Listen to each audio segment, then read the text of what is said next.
Guys नेपालमा चाहिँ हुन्छ नि गरी खान कति कठिन छ भनेर चाहिँ हामीले यहाँबाट देख्न सकिन्छ क्या।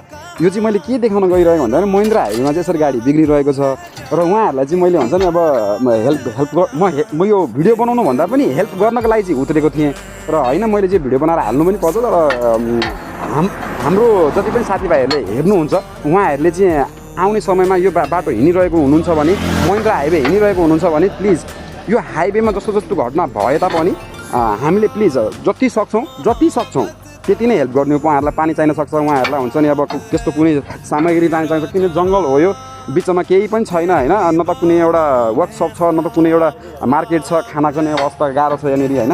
यस्तो अवस्थामा चाहिँ हामीले हेल्प गर्नुपर्छ जस्तो लाग्छ मलाई। त्यो भएर चाहिँ मैले तपाईँहरूलाई भनेको प्लिज सपोर्ट गर्नु होला। जहाँ सक्छु त्यति नै म हेल्प गर्छु र सबैलाई सतर्क गराउँछु कि जीवन भनेको के हो त्यो हामीले बुझ्नुपर्छ। कर्म भनेको के हो त्यो हामीले कहिले पनि बिर्सिनु हुँदैन। मरेर सबैलाई जानु छ र मर्ने हामी मनुष्यले घमण्ड कहिले पनि गर्नु हुँदैन। यति थाहा भइसकेपछि जस्तो लाग्छ मलाई चाहिँ होइन। Guys thank you so much. म अब चाहिँ गर्मी धेरै छ होइन, उहाँहरूले हेल्प चाहिँदैन भन्नुभयो, थ्याङ्क यू। त्यसको लागि पनि अब सायद उहाँहरू लायो हो कि होइन, यो कालो लाग्छ भनेर उहाँले भन्नुभयो होला, तर पनि म हेल्प गर्नको लागि रेडी थिएँ। त्यही पनि दाजु भिडियो बनाइदिइहालेँ। खाना कति बजीदेखि खानु भएको छैन रे?